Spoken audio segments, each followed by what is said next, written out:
Today I wanted to let the media and the public know that we are in the middle of an active investigation on the north end of Henderson. This started this morning at around 3:16 in the morning, 3:16 a.m. We received information of a vehicle that was traveling southbound on 41 North. We were told that in that vehicle was someone who was wanted for 2 counts of homicide and escape from Ohio. Our patrol division, along with the Sheriff's Department, found that vehicle and attempted to conduct a traffic stop. That vehicle fled from our officers on the north end of town, turned off from 41 North, drove towards the river to where it ended up on Camaro Drive. The vehicle had an accident on Camaro Drive. Both people in the vehicle fled the scene. James Lee was apprehended very soon after the stop. He was also an escapee who was wanted for burglary charges. Bradley Gillespie, who I'm sure's picture and name has been broadcast already, unfortunately was not apprehended, and he escaped on Tuesday, May 23rd from Allen Oakwood Correctional Facility in Ohio. And he was charged and serving time for a double homicide from 2016. The reason I'm speaking with you today is I want the community and the public to know that Mr. Gillespie is considered a very dangerous individual. There's a possibility that he is armed, and we are very actively in pursuit of him at this time. We've had numerous people come out and help us today. We've had, of course, the Henderson County Sheriff's Department has been with us since the beginning. The Kentucky State Police has been with us as well. We've had 2 Kentucky State Police aircrafts that have helped us search the riverbanks for the last few hours. The U.S. Marshal Service Fugitive Task Force is also with us. They're here in numbers helping us locate this individual. Sturgis Police Department's been here with their K-9. Also, the Kentucky State Police K-9 has helped us search several buildings. Most recently, Jasper Police Department showed up with a bloodhound who is more apt for tracking things than the dual combination dogs. So they're here as well. Of course, our emergency management is here with us at the command post. The U.S. Coast Guard was notified since we were so close to the riverbanks here. What we have done at this point, we have searched by air, we've searched by K-9, and we're trying to track his last places that we saw him. And we have went through all the areas we think he could have been, and we're going back through and doing it again. At this time, it's been several hours. We don't know where Mr. Gillespie's at, but we are certainly looking for him. But we want the media to know that if you see Mr. Gillespie, approximately 6 foot tall, bald head, possibly a light beard, walking on foot, last seen wearing dark clothes, who knows what he's wearing by now, to give us a call, because we certainly want to get him apprehended without any more wait. Do you know who was the driver and who was the passenger of that vehicle? I believe Mr. Lee was the driver and Mr. Gillespie was the passenger. And can you tell us places, any places that he was last seen? Now, the only information I have is we received information they were southbound on US 41 North. Gotcha.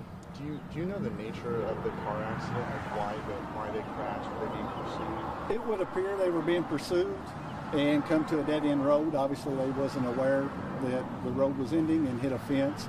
It wasn't a substantial accident, but it was enough to stop them and for them to get out of the car and take off. Why did you say that he could be armed?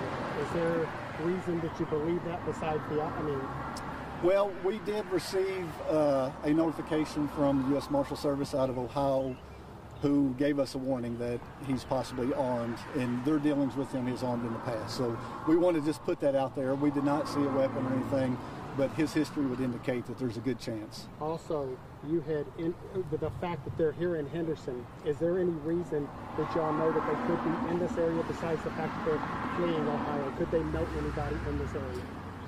I don't know at this time. There's nothing to make us think that. So that's all I have on that. Is the belief that he is still in the Henderson area? I know that I talked to an officer earlier who said this. It's obviously a very fluid situation. Yes. So is the belief still that he is in the Henderson area? Yes, we believe he's still in the Henderson area and possibly still on the north end of town here. He had about 2.5 hours before the sun started coming up, and then the traffic came out. So we're hopeful that he's somewhere here, and we're going to try to flush him out. And residents have been told to keep their doors locked. What else would you say to? Yes, we've done neighborhood canvases, and knocked on doors, especially in the immediate area early this morning, and just let people know that something had happened. They need to keep their doors and garages locked.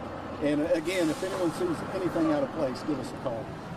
And I understand that there was an item possibly of his that was found along the bank. Is that true? And if so, did the bloodhounds, did that give them something to go off of to search the area? I think there were articles that he had on him that were found that did assist the bloodhound in trying to pick up a track on Mr. Gillespie. We talked to the officer on the scene earlier this morning too, just kind of talked about the scope of the search area. I know you said you're going over there some areas. Can you just talk about the size of the search area right now? Is it pretty broad at this point still? Yeah, the search area kind of changes. Of course, we started immediately where the accident was. We set a perimeter up for several blocks. As time passes and as you search that perimeter, you have to expand. Of course, now there's so much time elapsed. He could literally be anywhere, but we still believe that since the community has not called in, seeing someone suspicious, someone trying to get into a car or a garage, we think we still have him contained on the north end of Henderson. And this is obviously on the busiest area of Henderson. Does that help you in that there's more eyes out here, or does that hurt you that there's more people out here? I would say for what we're doing right now, it's probably not a bad thing that there's a lot of eyes out in the public. I know our social media has put out. I know that you guys have put out pictures and told what's going on. So I hope everyone in Henderson's aware, and they're going to help us in finding him. The last time we had a big incident that was somewhat of this nature, it was a citizen who called in and alerted us to the vehicle. So we're really hoping that it happens again this time. Is the Coast Guard still on the water searching for him there? Or? To my knowledge, I think they were. Being the fact that he was in the water, the Coast Guard, of course, has jurisdiction. And just by chance, he grabbed a hold of something and floated down the river. They can at least let all the other vessels know. And are you in communication with authorities in Indiana on that side in case he swam across the river? Absolutely. We spoke with Indiana State Police, Vanderburgh County Sheriff's Department, because there is a chance that he could have made his way across the river. There's also a lot of other departments from other underlying areas that are here. Do you happen to know how extensive it is just from a tri-state perspective? Well, I've heard that we have authorities coming from surrounding states coming to assist. We welcome all the help we can get, but I don't really know exactly who's going to show up before this thing's over. I know the Ohio officials were very interested and concerned that their fugitive was down here and act like they may come and assist us as well. So. How are your officers doing? I know that it's been a long morning and it's only getting warmer outside. Are there going to be rotating shifts? Is there a way that you're going to be able to keep, fresh legs out on the search? Obviously, yeah. This obviously stretches our manpower. It really does. We've been out since 3:30 this morning, and we'll continue to stay out until Mr. Gillespie is apprehended. But yeah, we're going to rotate our officers in case we have to go for a long haul. Sometimes manhunts like this can take 3 days, 4 days, but Henderson Police Department and Henderson Sheriff's Department are willing to stay out as long as we have to bring him to justice.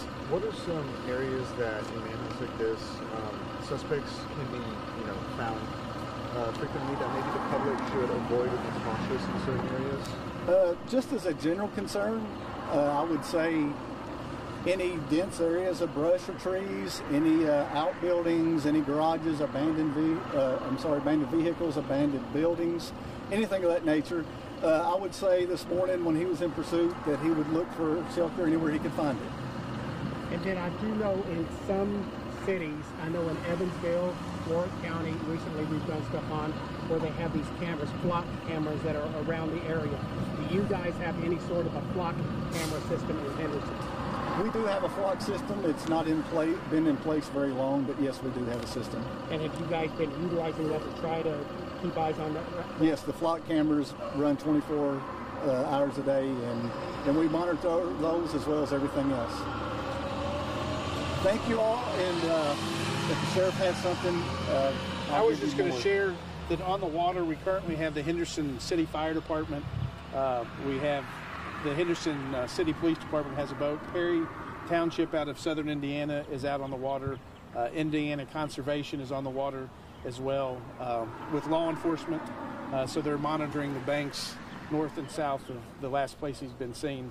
You know, I felt like that I needed to let them know because their services that they provide are invaluable to us. Yes, we've pulled every resource we can think of to come and help with this. And being that it happened right alongside the river, it was a natural thing to make sure we had boats on the water.